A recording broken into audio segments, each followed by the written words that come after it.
요한계시록 18번째 666이란 무엇인가 저번 강의에 이어서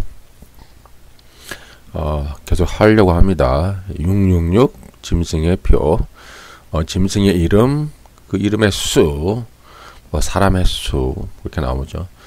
666이라고 하는 것은 어떠한 이제 사탄의 삼위일체와 같은 그런 속성을 가지고 있죠. 용, 바다에서 나오는 짐승, 땅에서 나오는 짐승, 이렇게 어떤 하나님의 그 삼위일체를 흉내내는 그 짝퉁, 그 짝퉁으로 흉내내는 이제 사탄의 모습을 볼 수 있고, 또 사탄은 또 13장에 보니까 이런 것도 있어요. 죽었다가 살아나더라. 그 예수님의 부활을 모방하는 거죠. 그 비슷하게 하는 거예요.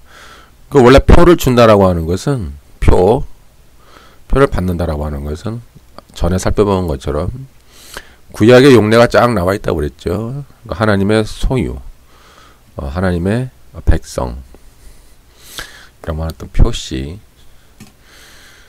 이런 것을 또 흉내내는 거예요. 사탄은 비스무리하게 하나님이 했던 모든 것을 흉내내는 겁니다. 그냥 원래 짝퉁은 모방하고 따라하고 흉내내는 거예요. 그래서 666이라는 것은 또 그러한 사탄의 삼위일체, 그러니까 짝퉁 삼위일체라고 보면 되고,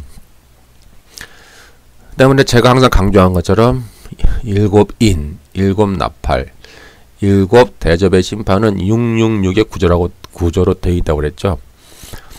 악을 심판하는 시스템이 666의 구조로 되어 있어서 사탄의 삼위일체인 666을 심판하고 그들을 멸망시키는 과정을 묘사하고 있는 거예요.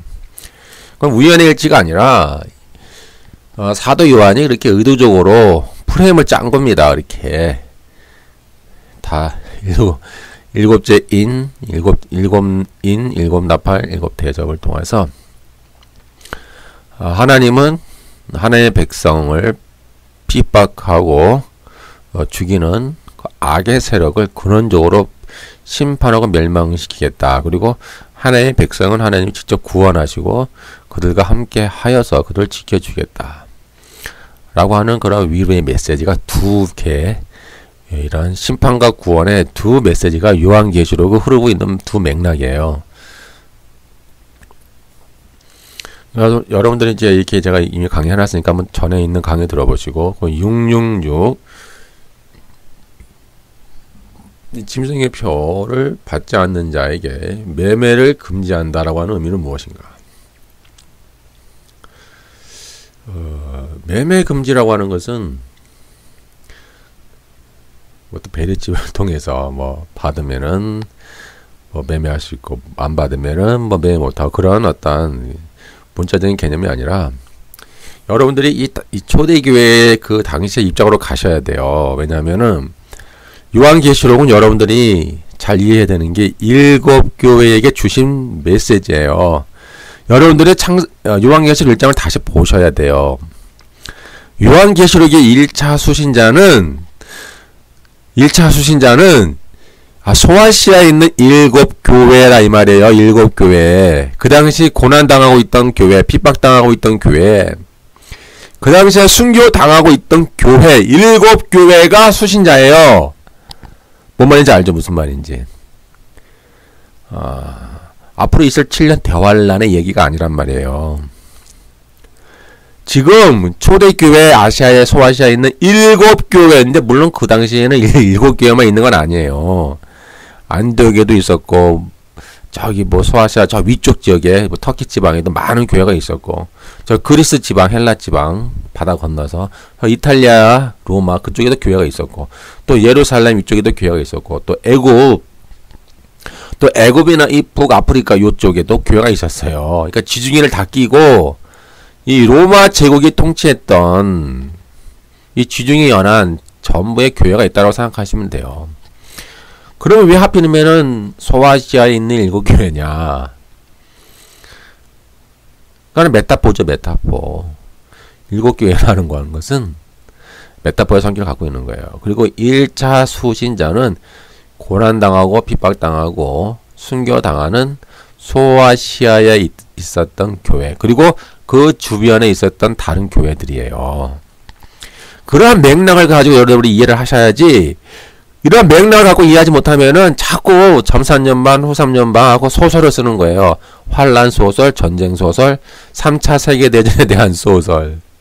미사일을 쏘고, 인공위성에서 레이저를 쏘고, 러시아가 국가마곡이 되어서 저 북쪽에서 탱크 몰고 들어오고, 중국이 저쪽에서 2억의 군대를 가지고 또 탱크를 몰고 또 쳐들어오고, 그딴 식으로 해석을 하는 거예요, 자꾸. 여러분들이 요한계시를 가지고 소설을 쓰면 안 돼요, 지금. 소설과 상상을 쓰면 안 된다고. 지금 1차 수신자가, 요한계시록의 수신자가 소아시아에 있는 7교회라는 말씀을 제대로 이해하셔요. 이해 못하십니까? 아직도 무슨 말인지? 소아시아 그 당시에 살고 있었던 네로 황제의 핍박을 당하고, 또 도미티아노 황제의 핍박을 당하고, 그러므로 말미암아 사도 베드로, 사도 바울 순교당하고, 사도 요한도 잡혀서 고생당하고 감옥에 갇히고, 수많은 성도들이 고난당하고 핍박당하고 순교당했던 그 당시에 교회에게 주는 메시지라 이 말이에요. 이해 못해요? 아직도 무슨 말인지? 저 미래에 일어날 7년 대환란의 이야기가 아니라고요, 지금. 아직도 무슨 말인지 이해 못해요? 이 당시 고난당하고 핍박당하고 있었던, 소아시아에 살아있었던, 고난당하고 핍박당하고 순교당했던 교회에게 주는 메시지가 요한계시록이라 이 말이에요. 물론 소아시아에 7교회만 있는 게 아니에요. 그 주위에 많은 교회들이 있었어요. 그러니까 7교회라고 하는 것은 모든 교회를 어떤 메타포로 표현하는 거야. 나는 메타포가 싫어. 나는 메타포만 들으면 막 짜증이 나. 짜증나고 죽겠어. 그런 분이 있잖아요. 어쩔 수가 없어요. 그런 분은 그러면 7영, 7볼, 7눈, 7천사. 다 그러면 그것도 문자로 해석하시면 돼요. 뭐 7머리, 7뿔 다 문자로 해석하시면 돼요. 아니, 메타포는 메타포로 보고, 문자는 문자로 봐야지. 메타포를 문자로 보고, 문자를 메타포로 보니까, 이 요한계시록이 오징어 짬뽕이 돼버린 거예요. 뒤죽박죽. 이것도 아니고 저것도 아니고. 어떤 삼류 소설이 돼버렸어요. 삼류 소설. 어떤 뭐, 음모론, 프리메이슨이 나오고, 나중에는. 프리메이슨이 나오고, 음모론이 나오고. 아유, 참나. 그래서 666이라는 개념과, 매매라고 하는 개념과 짐승의표라고 하는 개념이 그 당시 초대교회에 살고 있었던 그 교회들이 이해할 수 있는 개념으로 요한계시록은 풀어가고 있는 거예요. 비리찍 그러면 그 사람들이 이해를 못하잖아.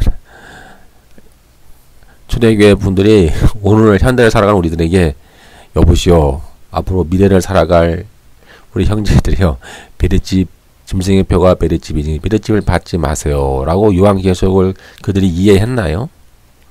아니, 그들이 지금 고난 당하면서 요한계시록을 계속 그들이 읽고 외우고 암송하고 예배 시간마다 설교 시간마다 계속 요한계시록을 봤을 거 아닙니까? 그러면 그들이 이해하기를, 초대교회 교인들이 이해하기를, 앞으로 미래에 살 우리 형제 여러분, 짐승의 표 666은 베레집이니까 베레집을 받지 마세요 라고 그들이 이해했을까요? 그들이 이해할 수 있는 수준을 우리가 그들 세계로 내려가야 돼요. 그러니까 그들의 삶의 환경, 그들이 처해있던 그런 환경과 그들의 처해있던 삶의 모습을 우리가 돌아가서 그들을 이해하는 방식으로 666을 이해해야 되고, 짐승의 표를 이해해야 되는 거고, 그들을 이해하는 방식으로 매매가 무엇인가를 이해를 해야지, 전혀 그들과 관계없이 미래에 일어날 찔는 대화를 하고 있으면 우리가 지금 소설을 쓰고 있는 거예요. 소설을. 다시 말하면은 이 짐승의 표 666은 사실 그들이 제공하는 그 근원에는 바벨론 제국이 있는 거예요. 바벨론 제국. 바벨론 제국은 뭐야? 로마 제국이죠. 그 로마 제국은 이 지중해 상권을 쥐고 있고, 부와 사치와 권세와 권력과 이 팍스 로마의 어떤 평화와 안녕, 모든 인간의 행복을 이들이 제공해주는 최고의 인간의 어떤 가치관과 세계관이에요. 이 로마 제국. 지금도 로마 제국의 뭐 신화, 로마 신화를 지금도 그리워하고 지금도 로마 제국의 영광을 그리워하는 사람들이 있잖아요. 오늘날 지금 현재를 살아가는 인간들도 그때 로마 제국의 영광을 그리워하는 사람들이 아직도 있단 말이에요. 그래서 뭐 로마 신화를 쓰고 뭐 다시 뭐 그때 로마 제국의 황제의 이야기를 쓰고 다시 그 로마 제국의 어떤 그 영광과 그들의 어떤 살았던 모습들을 추억하며 그리워하는 인간들이 아직도 있잖아요. 그만큼 로마 제국의 영광과 번영과 그들의 사치와 그들의 번영과 안녕과 팍스 로마의 그 권력은 엄청난 거였어요. 그런 팍스 로마의 협력만 잘하면은, 그런 팍스 로마의 황제 숭배에 협조만 잘해주면, 그런 팍스 로마의 이교도 숭배에 우상 숭배에 조금 협조만 잘해주면은 다 그런 번영과 부를 누릴 수 있는 거예요. 팍스 로마가 제공해주는 그런 모든 권력과 부와 사치와 명예와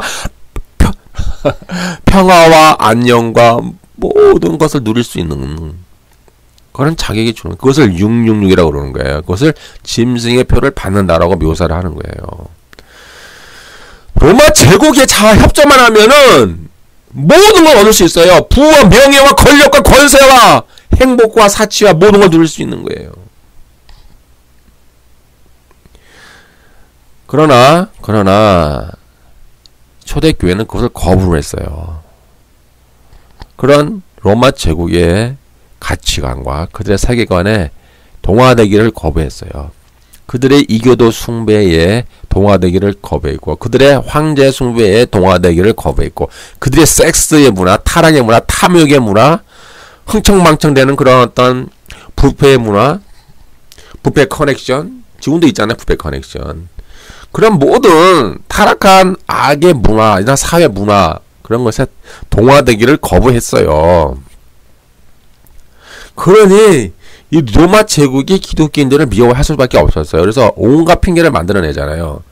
저 기독교인은 매일 예배 시간마다 모여서 뭐 피를 먹는다, 사람을 잡아 죽인다, 뭐 찬송을 부르는데 이상한 찬송을 부른다, 저것은 마치 이교도의 마술 아니냐, 마술 뭐 마법 주문처럼 저들이 기도하는데, 저들이 하는 것이 지금 모여서 은밀하게 하는 저 예배가 지금 마술 아니냐, 그딴 식으로 어떤 왜곡, 그딴 식으로 어떤 트집과 핑계를 잡아서 수많은 핍박을 가하게 되는 거예요. 거기다가 이제 유대인까지 가세를 하죠. 그래서 유대인이 또 기독교를 미워하잖아요. 그러니까 유대교회 입장에서는 기독교인은 자기들에서 이탈해 나간 이단이에요, 이단. 그러니까 유대교회 입장에서는 기독교가 이단이니까는 유대교 입장에서는 로마 제국과 협력을 해서 계속 기독교를 핍박하고 기독교를 죽일 수밖에 없는 입장에 처해 있는 거예요. 그래서 수많은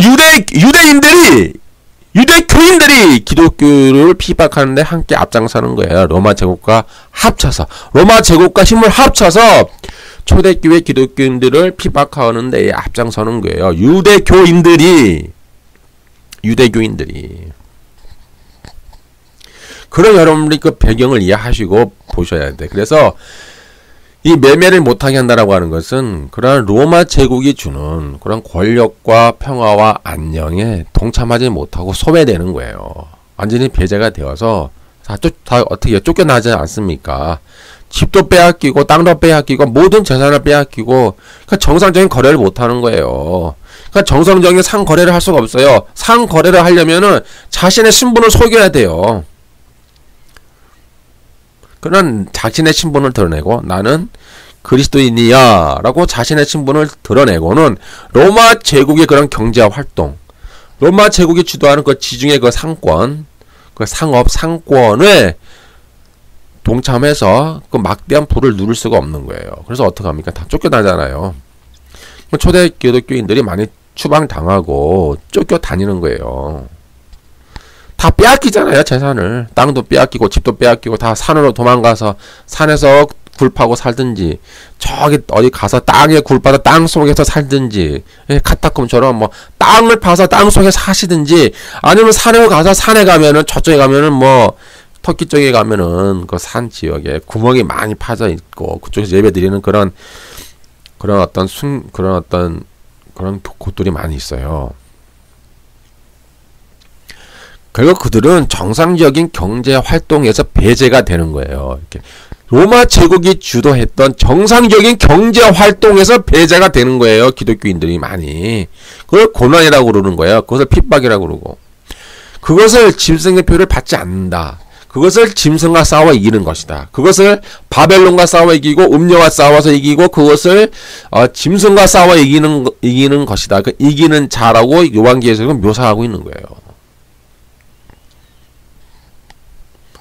여러분들 이렇게 이해를 하셔야 돼요. 그 초대교회의 입장으로 돌아가셔서 그들이 처해 있던 상황이 무엇인가 그렇게 이해를 하셔야지. 자꾸 베리칩이니 뭐 신용카드니 뭐 자꾸 이런 엉뚱한 소리를 하고 있으니 안타깝지 않습니까?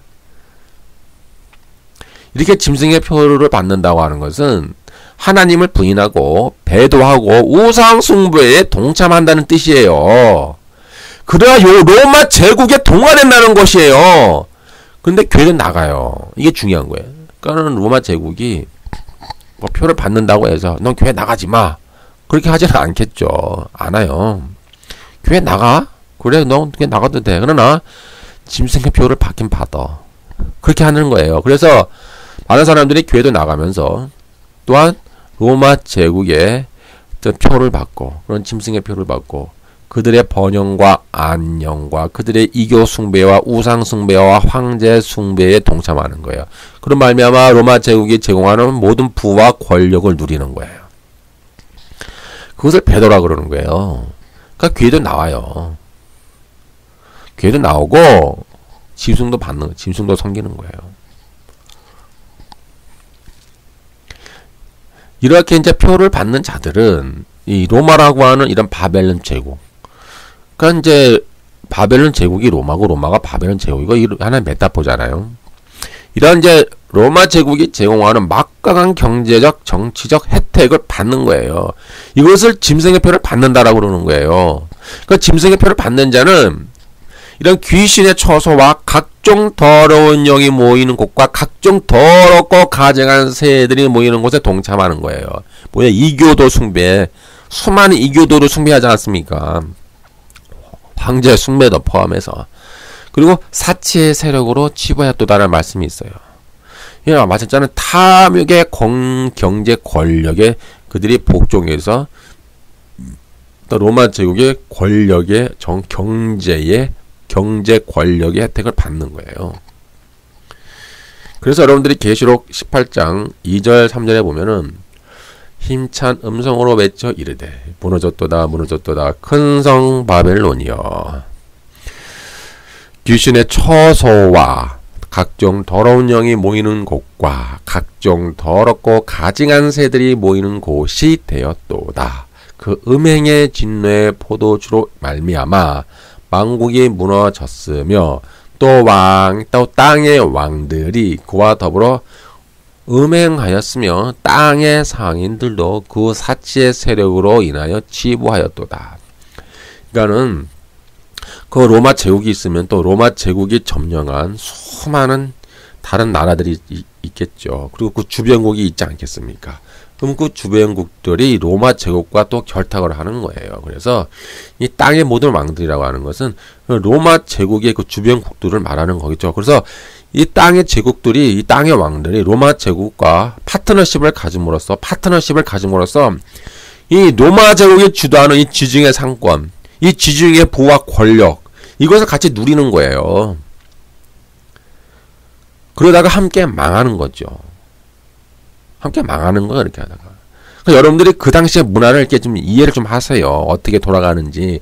그 당시 무엇이 주도하고 있는가. 팍스 로마. 모든 길은 로마로 통한다. 모든 권력과 부는 로마에게 있다. 그리고 로마의 중심부에는 이교도가 있죠. 음녀라고 그러잖아요. 이교도. 수많은 이교도의 숭배. 그러니까 로마 제국은 그 수많은 제국을 점령해 나가면서 그 제국에 있는 수많은 나라들의 그 종교를 다 흡수를 해요. 수많은 종교들을 흡수를 해가지고 자기들의 종교로 다시 재탄생, 다시 재창조를 해서 다시 새로운 신호를 만들어내죠. 그래서 로마 제국은 다신교가 될 수밖에 없는 거예요. 수많은 종교와 이교도들, 이교도의 숭배, 이교도뿐만 아니라 이교도 문화까지, 그 타락한 섹스의 문화와 타락한 변태적인 문화와 그 탐욕적인 문화와 쾌락의 문화들이 많이 들어오는 거예요. 그래서 로마 제국에는 뭐 남근 숭배 사상이 있다고 그랬죠. 남근 숭배 사상. 뭐 남근 숭배 사상도 있고, 물론 뭐 그 사창가라고 하는 것은 뭐 고대로부터 인류 역사와 함께 해왔던 직업인데, 그 로마 제국의 그런 사창가가 아주 번성했다고 그래요. 예?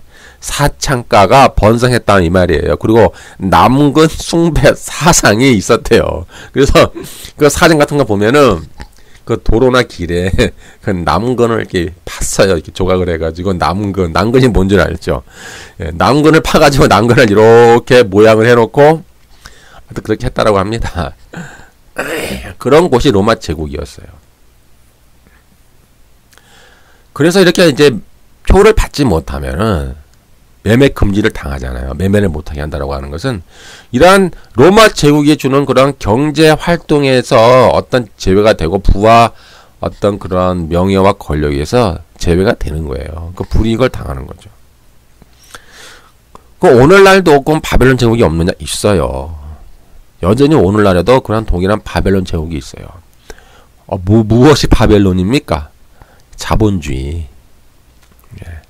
뭐 고전 자본주의든 신 자본주의든 상관없어요. 그것은 구분 없어요. 이 자본주의 정신 안에는 이런 로마 제국의 그 기본 개념이 깔려 있어요. 그런 오늘날의 자본주의 안에는 그런 과거의 팍스 로마를 동경하고 있어요. 이들이 다시 팍스 로마로 돌아가고 싶어 하는 거예요. 팍스 로마의 그 영광과 권력을 동경하고 있죠. 그래서 많은 것들을 지금 그걸 재해석을 해서 그들이 이런 자본주의 시대 안에 그 많은 문화들 속에 그 로마 시대의 것들을 가지고 오잖아요. 흡수하잖아요. 지금도 인본주의자들이 그런 작업을 많이 하는 거예요. 로마 제국의 영광과 그들의 문화와 그들의 이교도 숭배, 그런 수많은 그들의 어떤 문화들을 그리워하면서 그들이 그러한 문화를 자꾸 가지고 오는 거예요. 그래서 이런 오늘날 자본주의 배경에는 그런 과거에 그들이 그렇게 숭배했던 그 로마 제국의 영광을 다시 재현하고 싶어하는 그런 탐욕과 더러운 죄악의 욕망이 오늘날 자본주의 안에 숨어 있는 거예요, 지금. 그렇기 때문에 여전히 오늘날에도 바벨론 제국은 살아있고, 그 바벨론 제국이 여러분들에게, 이 세상 사람들에게 똑같은 메시지를 전하고 있어요. 우리와 협력해라. 우리와 동화되라. 그럼 우리가 너희들에게 평화와 안녕을 주겠다. 우리가 너희에게 번영과 권력과 부를 너에게 주겠다. 똑같은 메시지를 주고 있는 거예요. 오늘날도 여전히 바벨론 제국은 살아있어요. 영원히 죽지를 않아요.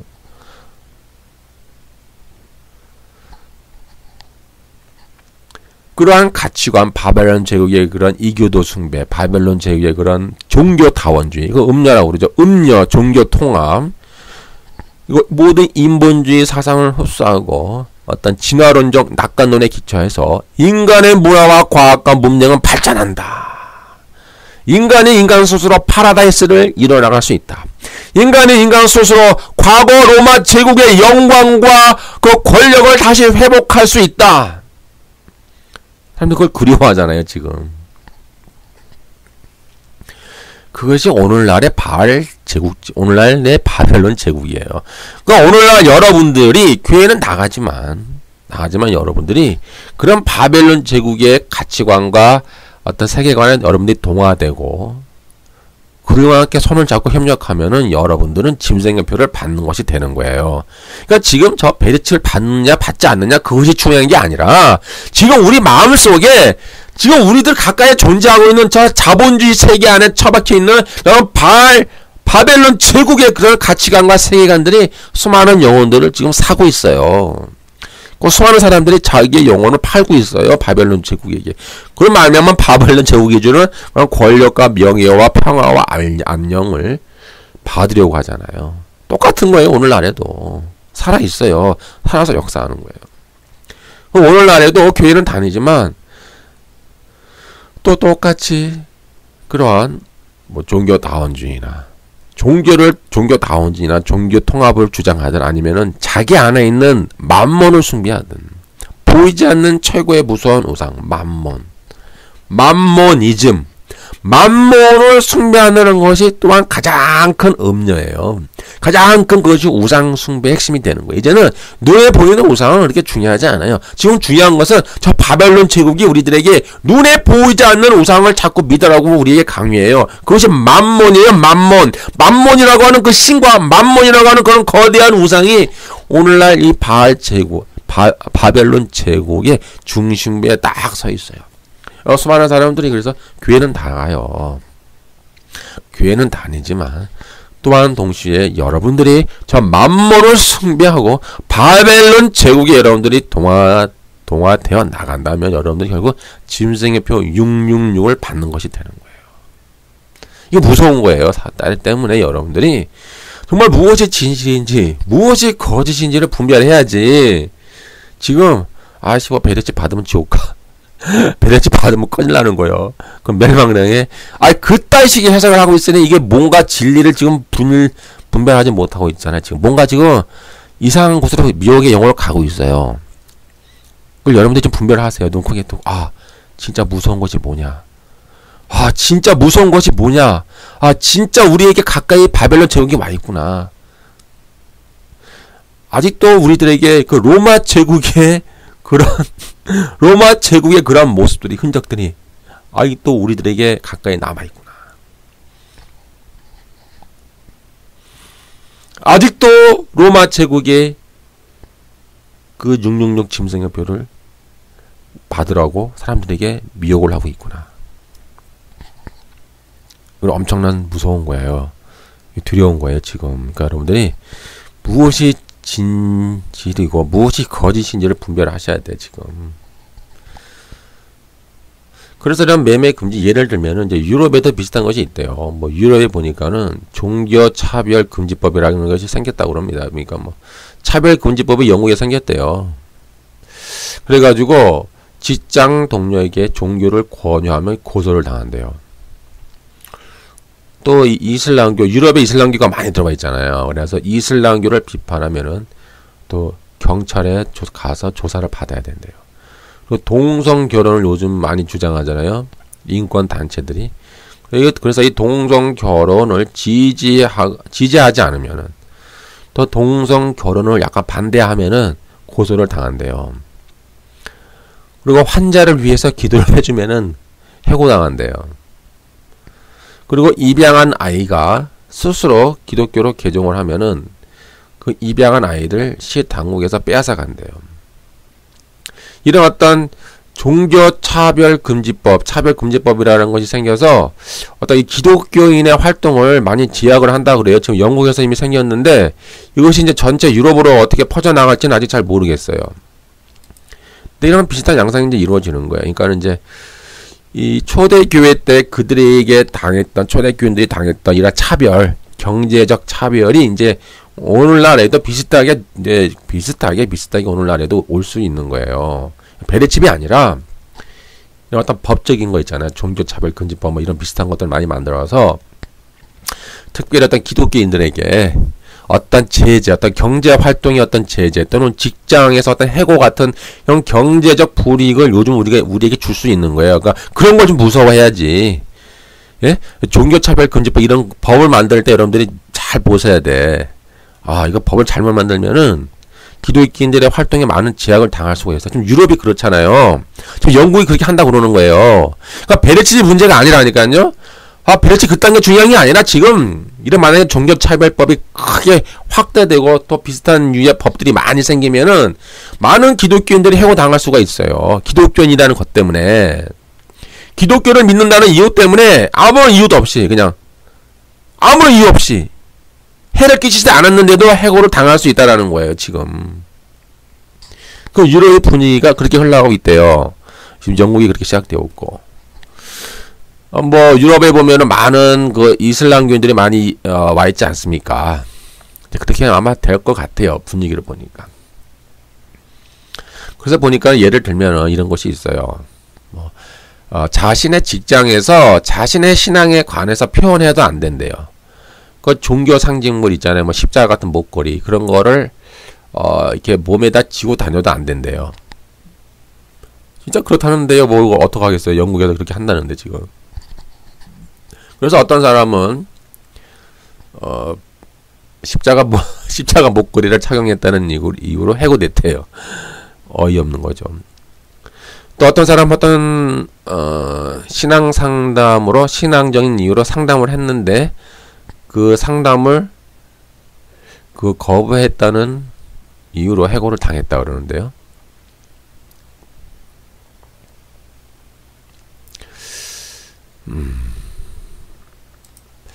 뭔가 조금 이런 법적인 것이 제일 무서운 거예요, 지금.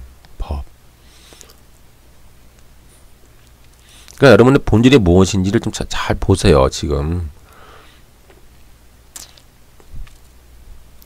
때로는 이제 미국에도 보면은 창조론을 지지하는 그 과학자들이 있는데 그 창조론을 지지하는 과학자가 있으니까 특히 공룡 화석을 발견한 과학자가 있는데 이 사람이 창조론을 지지한대요. 근데 해고당했답니다. 아무 이유 없이 그냥 창조론을 지지하고 기독교를 믿는다는 이유 때문에 기독교라는 종교를 가졌다는 이유 때문에 그 과학자인데 해고를 당했다고 그래요. 아무런 이유도 없이 그냥 그 종교적인 이유 때문에 어떤 법적인 뭐 소송도 받고 해고도 당하고 그렇게 했다고 그러네요. 이런 비슷한 일들이 많이 일어날 것 같은데요. 분위기를 보니까는. 그러니까 중요한 것은 뭐 이렇게 뭐 매일 집이 중요한 게 아니라 그런 전체 분위기를 이렇게 몰아가는 거예요. 법을 만들어서 지금. 그것이 상당히 문제점이 있어요.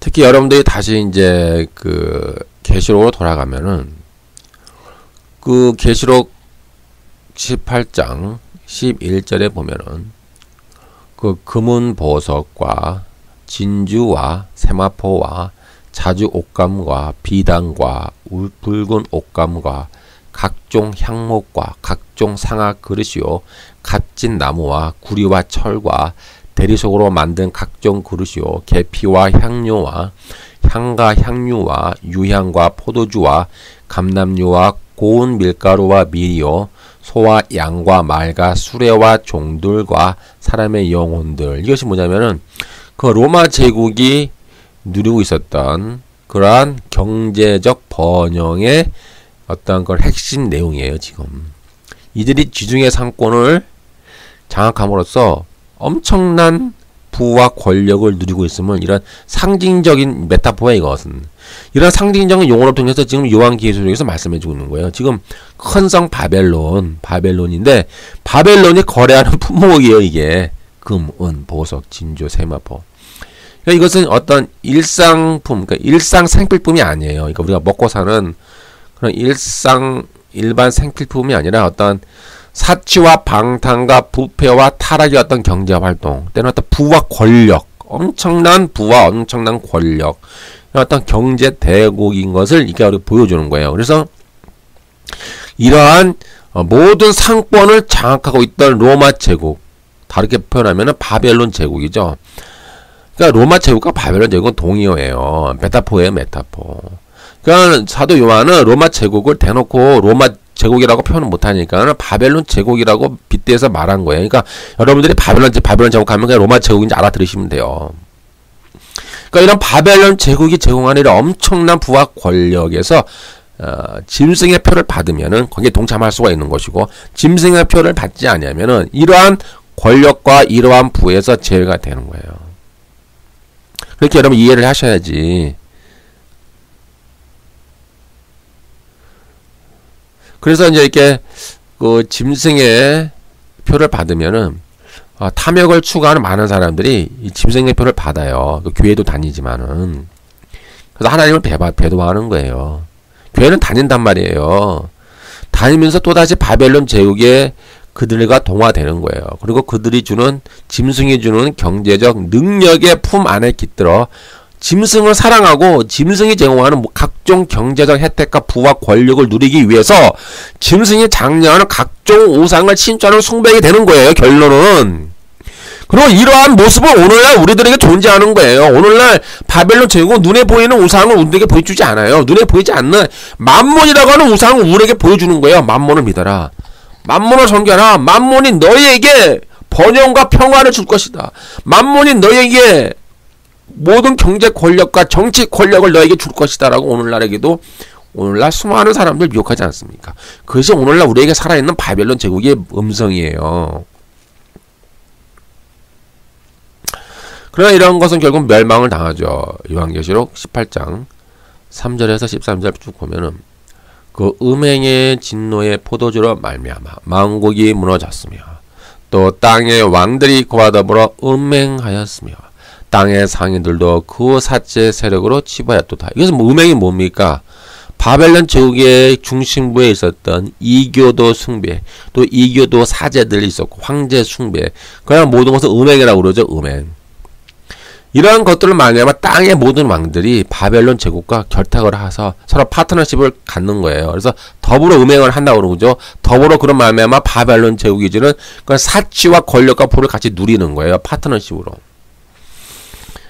땅의 상인들이 그를 위하여 울고 애통하는 것은 다시 그들의 상품을 사는 자가 없습니다.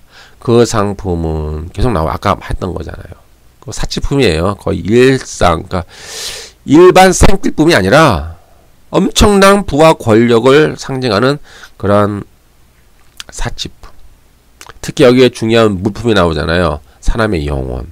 그러니까 사람의 영혼을 판다라고 하는 것은 사람이 자기의 영혼을 바벨론 제국에 파는 거예요. 만몬을 얻기 위해서, 권력을 얻기 위해서, 부를 얻기 위해서 자기 스스로가 바벨론 제국의 종이 되는 거예요. 여러분, 이게 얼마나 무서운 말씀인지 아십니까? 이것이 지금 666표를 받는 거라고 말씀하고 있는 거예요. 그러니까 사람의 영혼이 거기 왜 있느냐? 이들은 결국 짐승의 표 666을 받은 사람들의 영혼인 거예요. 그래서 사람의 영혼이 그 안에 들어가 있는 거예요. 13절 보세요. 계시록 18장 13절. 계피와 향료와 향과 향유와 유향과 포도주와 감람유와 고운 밀가루 밀가루와 미리요 소와 양과 말과 수레와 종들과 사람의 영혼들이다. 종들은 당연하겠죠. 그 당시 노예 시대니까 수많은 사람들 막 전쟁에서 포로 잡은 노예를 만들고 자기들의 식민지에 가 전쟁에서 이겨서 다 그 패배한 사람들 다 노예를 만들지 않겠습니까? 그러니까 근데 노예 무역 또 하지만 그 안에 무엇이 있냐면 사람의 영혼들 이렇게 있는 거예요. 그러니까 많은 사람들이 자신의 영혼을 그 바벨론 제국에 파는 거예요. 그래서 바벨론 제국의 가치관과 세계관, 그들의 이교도 문화, 그들의 타락의 문화, 섹스의 문화, 탐욕의 문화, 부패의 문화, 그들의 문화에 동화되어 나가는 거죠.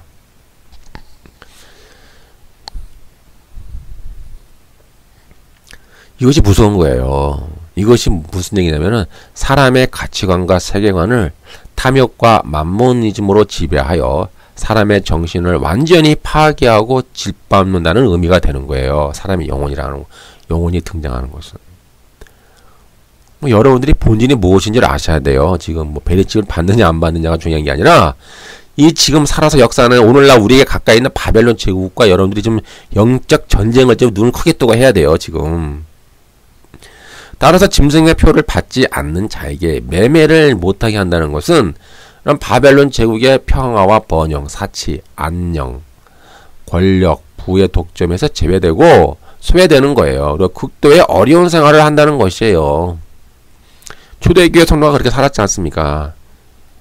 쫓겨났잖아요, 전부. 여러분의 초대교회 성도가 어떻게 살았는가를 보시란 말이에요, 지금. 그들이 매매를 금리당해서 어떻게 살았느냐를 보시라고요. 땅도 빼앗겼고, 집도 빼앗겼고, 다 산으로 도망갔어요. 그리고 땅 파고 살았어요, 카타콤처럼. 땅을 파서 살고, 또는 산에 가서 산에 굴을 파서 살았어요. 저 터키 지방에 가면은요, 그 산에 굴파는 곳이 엄청나게 많답니다. 지금도 있어요. 그곳에 가면은 거기서 예배 드리는 그 예배 흔적이 또 많이 있어요. 그 초대교회 예배 드렸던 곳이 지금도 있어요. 그렇게 그들이 살았으니까 그들이 얼마나 고난을 당했습니까? 그러니까 바벨론 제국의 그 경제와 부와 사치에서 다 제외됐잖아요. 그들은 어렵게 살아가는 거예요. 그렇게 힘들고 고통스럽게 초대교회의 성령을 살아갔습니다. 그럼으로써 성경은 뭐라고 말하느냐? 너희는 이기는 자가 되었다. 너희는 이기는 자가 되었다. 너희는 짐승과 싸워서 이기는 자가 되었다. 이기는 자가 되었다라고 계속 그들에게 위로의 말씀을 주는 목적으로 요한계시록을 기록한 거예요. 7년 대환란이니 점산년 반이니 후산년 반이니 그런 개소리를 하니까는, 그런 헛소리를 하니까는 자꾸 3년 소설을 쓰고 핵전쟁이니 뭐 잠수함에서 미사일을 쏘고 인공위성에서 뭐 레이저를 쏘고 탱크를 타고 이영민이 군대가 오고 저 러시아에서 군대가 오고 러시아가 핵 미사일을 쏘고 뭐 그딴 식의 소설을 쓰는 거예요 자꾸. 물론 앞으로 3차, 4차, 5차, 6차 세계대전 일어날 수도 있어요. 왜요? 인간은 타락하고 더러운 인간들이니까. 언제든지 단추 한번 잘못 누르면은 또 다른 어떤 위험한 전쟁이 일어날 수 있어요. 그걸 전쟁을 부인하는 게 아니에요. 인류의 역사는 전쟁의 역사였어요. 그러니까 성경에서 말하는, 요한계시록에서 말하는 그 전쟁은 영적인 전쟁이에요. 그러니까 여러분들이 그 포커스를 잘 맞추세요. 지금 바벨론 제국과 짐승과 음녀와 싸우는 영적인 전쟁이라고요. 자꾸 이상한 곳에 포커스를 맞추지 마시란 말이에요. 지금. 따라서 이 짐승의포 666은 눈에 보이지도 않고 만져지지도 않는 물리적인 성격을 갖지 않는 영적인 성격을 갖는 비물질적인 것이에요. 영적인 것이란 말이에요. 영적인 거. 바코드도 아니고 베리집도 아니고 어떤 물질적인 것을 눈에 존재해서 눈에 보이는 어떤 가시적인 방식이 아니에요. 지금 이 눈에 보이지 않는 그런 가치관, 세계관, 영적인 만몬숭배, 그게 보란 말이에요. 지금 여러분들이 그걸 못 보고 자꾸 이상한 헛소리를 하지 마시란 말이에요. 그런 사람들이, 헛소리를 주장하는 사람들이 많이 있잖아요. 지금 그런 사람들 주장에 미혹되지 마시란 말이에요. 다음에는 계속 이어서 이제 그 666이란 무엇인가 또 이어서 한번 쭉 살펴보려고 그래요.